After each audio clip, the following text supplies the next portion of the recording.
you had a great weekend. Did you have a good weekend, Pete? Yes, I did. Working on the Jeep. Good, good. Jeep's coming along. We'll keep you posted. March 27. I see congratulations to the Labor Party in New South Wales. I see they won the election. And by a handsome margin, too. They'll be able to govern in their own right. Says a little bit about some of the pundits who were talking about hung parliaments and all the rest. They don't know. No, they don't. And I think I was wrong when I said for the first time on mainland Australia, every government was Labor. There was a brief moment, I think back in 2011, something like that, when something similar briefly happened. Poor old Tasmania sits down there. Can you imagine that poor guy at Premier's conferences? He's going to feel a bit lonely. Oh dear, oh dear. Before we get on to the news of the day or the interesting topics that might get you snapping, some of the birthdays, March 27, Sun Records. Oh golly, Sun Records, which really did kind of start it all off. A guy called Sam Phillips was behind Sun Records in Memphis. He began releasing records this day, March 27, 1952. Was the day, it doesn't give me a note here as to what that first record was, but that was the beginning of, rock and roll and popular music, if I could put it that way.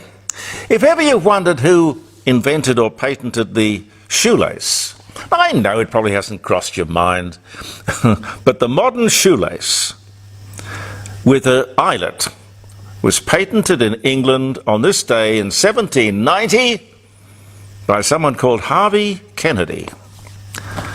Happy birthday to the shoelace. The things we take for granted. Oh, and the wonderful Henry Royce, English industrialist and automobile founder, Rolls-Royce, born in England. He died in 1933, but he was born on this day in 1863. Dudley Moore, the guy, Dudley Moore, who was the bloke he used to perform with? Peter Cook? Yeah, Peter Cook. Pete and Dud. They used to call him the sex thimble. I think that was after he starred with Bo Derek in that 10 movie. But anyway, 2002, Dudley Moore, English comic. He was in 10, Arthur, Bedazzled, jazz pianist, composer. He dies of pneumonia at 66, very young. The Battle of the 30, which I had never heard of before, 1351, the Battle of the 30. 30 English and 30 Briton knights and squires square off using swords, maces, lance and dagger. Considered to be one of the most chivalrous battles in history. The Battle of the 30. Patti Smith Hill. Now you might know Patti Smith Hill. You do inadvertently. Do you know who she is, Pete? Patti Smith Hill, American composer and teacher and a songwriter, most remembered for having written Happy Birthday to You. Golly, born in Anchorage, Kentucky. She died in 1946, but born this day in 1868. And I think people still have to pay royalties when they play or sing Happy Birthday, which is, how would you track that down? How would you keep track of that, I wonder? Michael York, British actor, 1942. He was born in Buckinghamshire. 1968, Yuri Gagarin, the Russian cosmonaut, first man into space. The spaceship was Vostok 1, by the way, but that's not the story. He dies on this day at the age of 34 in a light plane crash. Can you imagine going through all of that and dying in a light plane crash? 1968 it was. Gloria Swanson, American actress, 1899 she was born. Sunset Boulevard, Queen Kelly, producer, actress, born Chicago, died in 1983. Milton Berle, beloved Uncle Milty, they used to call him, Uncle Milty. Mr. Television, he dies at the age of 93. Milton Berle, 2002. And Quentin Tarantino, American director and screenwriter, Pulp Fiction, born in Knoxville, Tennessee. He specialized in the most violent movies. He liked doing westerns too. Did a sort of a parody on the Magnificent Seven called The Horrible Eight or Terrible Eight or something. Did you ever see that? Yes. Oh, Light, was it? terrible. Can't remember who was in it. But it was a really violent movie. And one more, the first true pirate radio station, 1964, Radio Caroline, opens in England. It also was a beginning of a revolution in the pop music business, along with Sun Records, back in the early days. Now, if you're a new podcast listener, welcome. If you want to see what the show looks like and you're listening to it as a podcast, you can always just go to Facebook. Jeremy Cordo's Court of Public Opinion is how you find it. Welcome to everybody. We do a different broadcast every single day, Monday to Friday. And Pete, I think you post it at 9 o'clock in the morning, don't you? But you can view it anytime you like, anywhere you like. They only discovered it a month ago. It was a speck, tiny, tiny speck in space. But it could destroy a city the size of Sydney. An asteroid, 2023 DZ2, they call it. It passed between the Earth and the Moon a few hours ago, travelling at 17,000 miles an hour. Somewhere between 40 and 90, depending on where you measure it.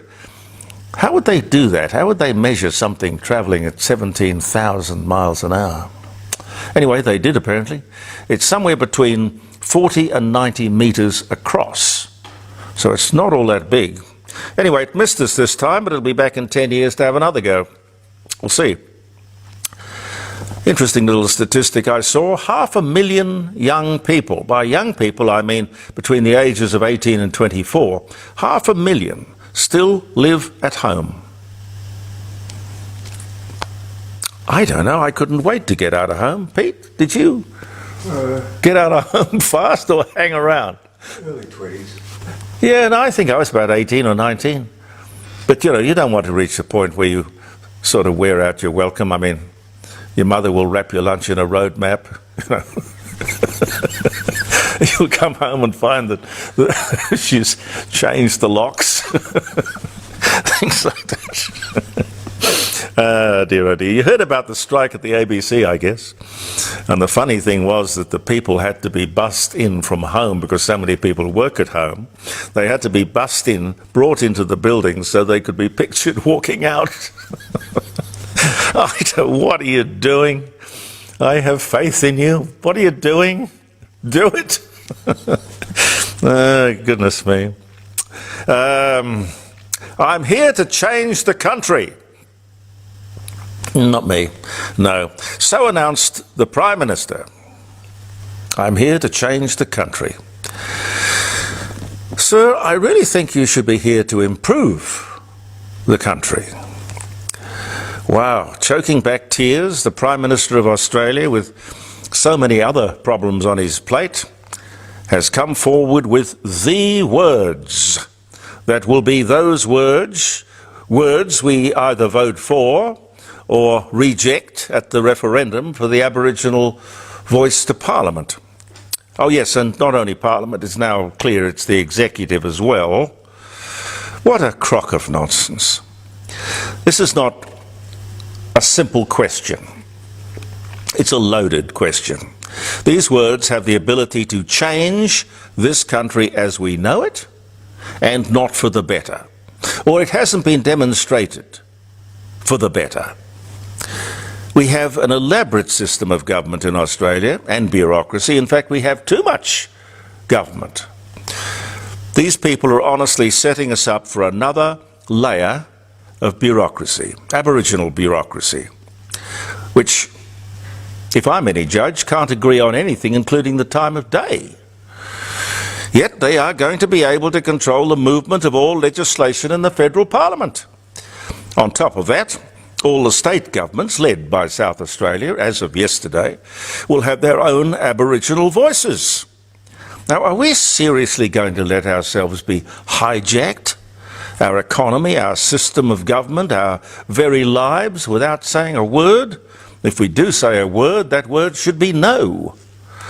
This whole thing is so outrageous and stupid as to be unbelievable. We all have the same voice.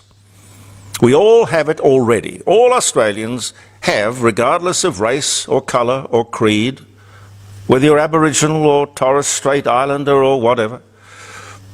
We all have that voice. Correctly, I think, probably, the white activists, rather than the Aboriginals, think that with just 3% of the population, they can change the entire country. And worse still, they think they should change the entire country. I do not know what the Aboriginals contribute to GDP. All I know is that they are given $35 billion a year that white people are not given. They have mining royalties on top of that, and normal welfare, of course. And for a population of 700,000 in the entire country, if you sit down and work it out, this is an income of about $1,200 a week for every man, woman, and Aboriginal child. So if you have an average three-bedroom home, three-bedroom house, where it's not uncommon to have 20 or 30 people living, that's a weekly income of $36,000. $36,000. Tax-free. The only problem the Aboriginals have is that they don't get the money. They don't get it. The Aboriginal industry, which I suspect has been imposed upon them by the white activists, they get it. Oh, yes. These lovely people never see the money. It's soaked up by the industry. Now, this is an indicator, I think, of where we're headed with this voice, this apartheid. It's an attempt at what they called in South Africa separate development. And you know what we thought of South Africa with apartheid. Separate development. It's all based on the colour of people's skin. Now that is racism. So it's outrageous and nonsensical. Aboriginal people have every opportunity that white people have. Sometimes they are more remotely located, but that I imagine would be out of choice. But there is education, there is health, welfare, every opportunity and more. Apart from the fact that this voice thing, I won't say will, I will say could, which introduces the business of risk. I'm kind of risk averse. It doesn't improve anyone's lot in life, black or white. It doesn't improve anything. Now we have to see that Aboriginal people get the money that is being provided for them. We've got to stop the lawlessness, we've got to stop the domestic violence, the drunkenness, and make sure that the children attend school. These are urgent things. But all those people standing up there behind the Prime Minister on that day as he held back his tears, nothing about these grassroots sort of problems. Nothing. They don't seem to have any desire to fix them. But you can't tell me that they don't know about them. It's a mystery to me. And speaking of the voice, could somebody tell me of one other country in the world where a similar proposition as the voice has been put forward, let alone got across the line? I've racked my brains and I've done a quick search and I can't see anything even remotely like it? And why won't the government release the Solicitor General's advice on the voice? The other thing is that whether it is judges, teachers, experts, constitutional lawyers, academics, intellectuals, theologians, journalists, everyone seems to have a different opinion, but no agreement on this voice. Now, if the experts, or the people who are trotted out as so-called experts, if they don't know or can't agree whether it is good or bad, a yes or a no, where does that leave us? Confused? Yes, confused. And I have a saying, I suppose, and that is, if in doubt, don't. But that could just be me, I suppose. Another question. What do we do with the some 100 separate organisations that are there and paid to be there to speak up for and act for Aboriginal people? Do we just go on paying them for nothing? Or do we sack them? Or do they become the voice? No, that's completely separate. Completely separate, I've already checked. Has anyone added up what all of this is going to cost and what the benefit will be for that cost? I know the referendum is going to cost about $100 million, but really the referendum itself is just really the tip of the iceberg.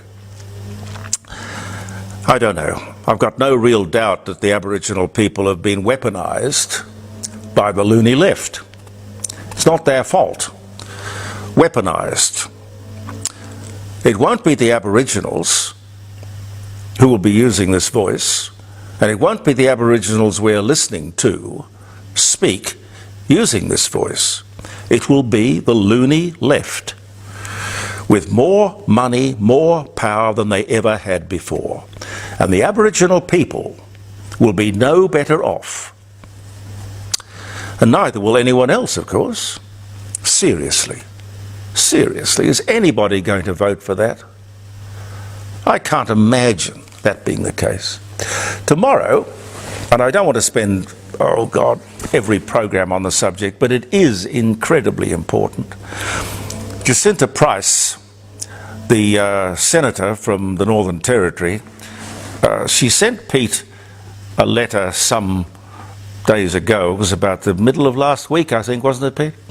And but Pete doesn't know why Jacinta Price has just randomly sent Peter Clayton a letter, but she has. And I've got a copy of it, and I'll read it for you tomorrow, because it is most telling. Here is someone who knows her stuff, and someone who should be listened to on the subject. Thank you very much for viewing the Court of Public Opinion. I'm Jeremy Cordeaux. Peter Clayton and I will be back tomorrow. Believe in yourself, and thank you for joining us in the Court of Public Opinion.